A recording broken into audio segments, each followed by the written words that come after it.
Bonjour, voici la première vidéo sur le théorème de Thalès où nous allons apprendre à repérer une configuration Thalès et à écrire le théorème de Thalès.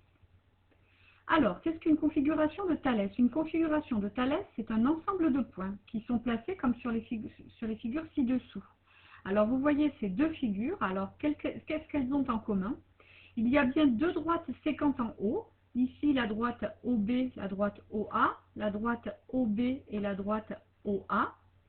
Et sur ces deux droites sont placés deux points, M sur la droite AB et N sur la droite OB, M sur la droite OA et N sur la droite OB.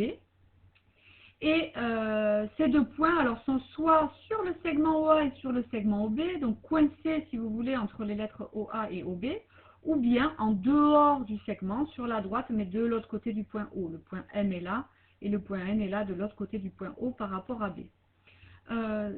Ces deux configurations donc ont un sommet qui est le point O, qui est tout simplement le point d'intersection des deux droites. On peut aussi, plutôt que de parler de configuration de Thalès, tout simplement la décrire. C'est-à-dire, au lieu d'ajouter un mot, vous écrivez ces trois petites phrases. Les droites OA et OB sont séquentes en haut, le sommet de la configuration. Le point M appartient à la demi-droite OA, soit coincé sur le segment OA, soit en dehors du segment OA. Et le point N appartient à OB, soit sur le segment OB, soit en dehors du segment OB. Attention à l'ordre des points et de leur alignement. Attention, parfois, et vous allez le voir plus tard en faisant les exercices, on a des configurations de Thalès qui sont cachées. C'est-à-dire que là, par exemple, dans cet exercice dans cette image qui est une image extraite d'un exercice classique sur le théorème de Thalès, la configuration de Thalès est camouflée. En fait, il faut apprendre à la repérer. Donc, si je trace par-dessus tous ces pointillés, et puis par-dessus la ligne du sol, la ligne des phares, et que je marque un segment qui représenterait la hauteur de la lumière des phares sur le mur, eh bien, je remarque, si je déplace mon image, que ces points, le point ici au sommet, ces deux-là et ces deux-là, forment une configuration de Thalès.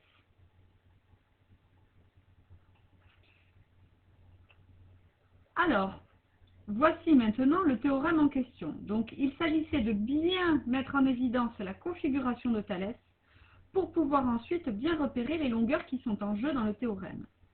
Si des points OAM, comme ci-dessous, et OBM, comme ci-dessous, forment une configuration Thalès, et surtout, si AB est parallèle à MN, donc je vais repasser ou pas les deux droites parallèles qui sont ici en pointillés, si ces deux droites sont parallèles, alors, eh bien, il y a proportionnalité entre les longueurs de cette configuration. La longueur OA sur la longueur OM, ce quotient-là, est égal à la longueur OB divisé par la longueur ON, qui est égal à la longueur AB, divisé par la longueur MN. Ces trois quotients sont égaux, ce qui fait que cette longueur par rapport à celle-ci est la même chose que cette longueur par rapport à celle-ci, qui est la même chose que cette longueur par rapport à celle-ci. Les longueurs dans une configuration de Thalès sont proportionnelles à condition que les deux droites en pointillés sur votre figure soient parallèles. On peut écrire le théorème de Thalès en échangeant, en inversant évidemment les longueurs en faisant bien attention à l'alignement des points toujours. OM sur OA est égal à ON sur OB est égal à MN sur AB. C'est la même chose que ceci, sauf que toutes les longueurs qui étaient au numérateur sont passées au dénominateur et toutes les longueurs au dénominateur sont passées au numérateur. Alors, juste pour finir cette vidéo et pour voir un petit exemple, On nous demande ici d'écrire le théorème de Thalès dans la configuration suivante. Donc vous voyez ici, les points M, O, I et M, L, F forment une configuration de Thalès. Et petit détail mais très important, les droites IF et OL sont bien parallèles. Donc je peux écrire le théorème de Thalès dans cette configuration. Alors, je vais repérer le sommet de la configuration. C'est bien le point M.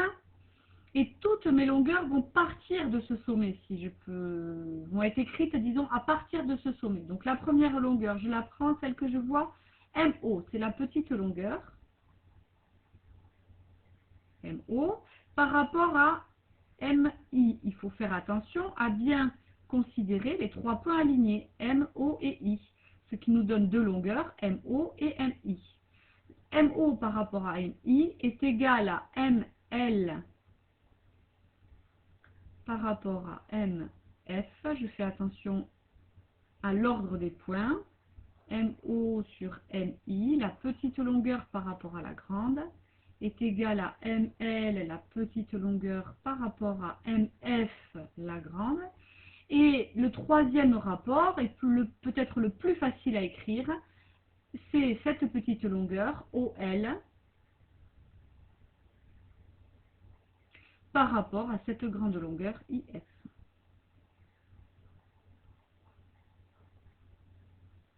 Et voici, dans cette configuration de Thalès, le théorème, l'égalité des trois rapports du théorème de Thalès. Merci d'avoir écouté cette vidéo et merci de répondre au questionnaire laissé à la suite.